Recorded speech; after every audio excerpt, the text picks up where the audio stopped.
Does your child suffer from organizational overwhelm? That might be one of the signs that help you know that your child needs help, might need a tutor. Sometimes there are things that are going on in our child's life that is affecting processing.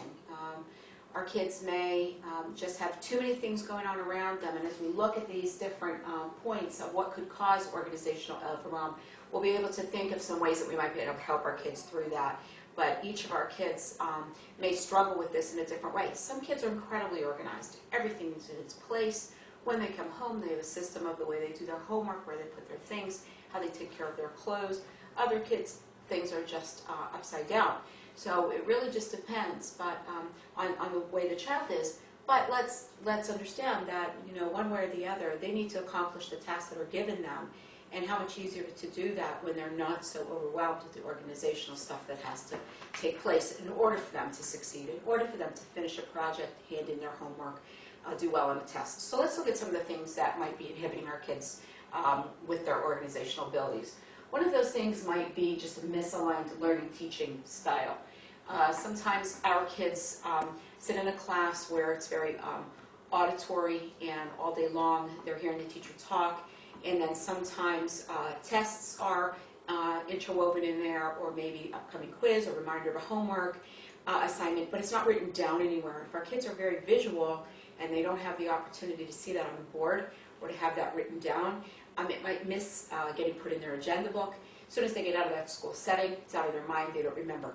So we might find that some of that might be just a talk with the teacher, where we can say, you know, actually, is it possible either for him to have a study buddy for him to see it written on the board, or there's some ways that a teacher might help.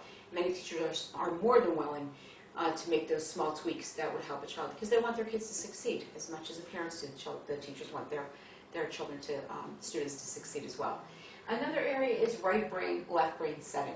You might have a child who is left brain in a right brain setting, meaning they need all their ducks in a row and things are a little bit out of kilter around them, or the other way around. Their right brain, very artsy, very conceptual, very global in their thinking, and things are too tight in the way that they need to do it, and they feel inhibited.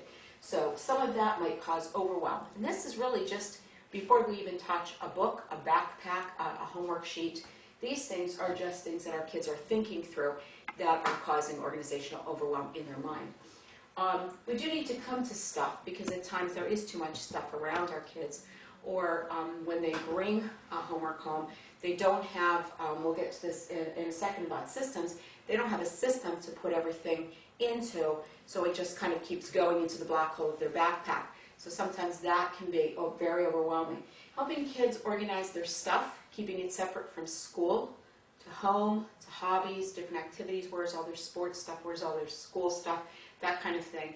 A lot of times for me, just because at times I feel very overwhelmed as well, I use a lot of bins and baskets. I use that kind of categorizing system to pull things together.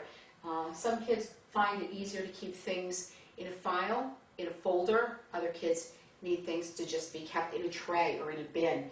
So figuring that out is going to be a big help, and the earlier you figure that out for your child, the better off that's going to be in the long run as they go off to school. Another thing is time and activities. Are they too jammed at the end of their day with activities, not enough time, that they're not getting everything done? That causes them to have these open loops in their head, and they need to close those. They need to wrap things up, and when that's not done, that can cause a lot of organizational overwhelm as well.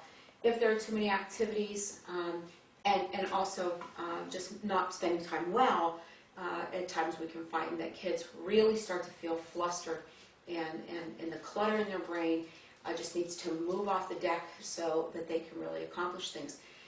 We know which of our kids jump right on projects, which of them pace themselves well, which of them two-wheel it into it at the last minute, and realizing that about our kids, and then setting up that system for them, which brings us here to systems and processing, helps them to get through some of that overwhelm.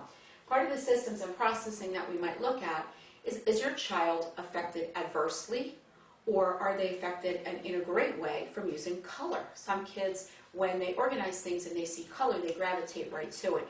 They can use the same sticky note, they can use the same highlighter, the same color folder, and that brings that cohesion in their brain to say, right, everything that's green is math, everything that's blue is social studies. Some kids, when they have color, it's too overwhelming. It's like having a box of crayons. It's just too overwhelming for them. So you have to figure out which of these systems work and then try to keep that process in place for them. I know, especially when you have more than one child in the mix and you have kids in different grade levels, this can become quite a juggling act. But as we teach our kids to do that, as we teach them different systems, it's the way to their education. And lastly, again, in the area of tools. Do they have all the right stuff? Are we providing everything that they need? Can they find folders? Is there enough paper? Are there pencils for them to get to? All the things that they would need, even just to do research. Can they jump on a computer, look at a book, go to the library? What are the things that they need to help them feel organized? We know how we feel.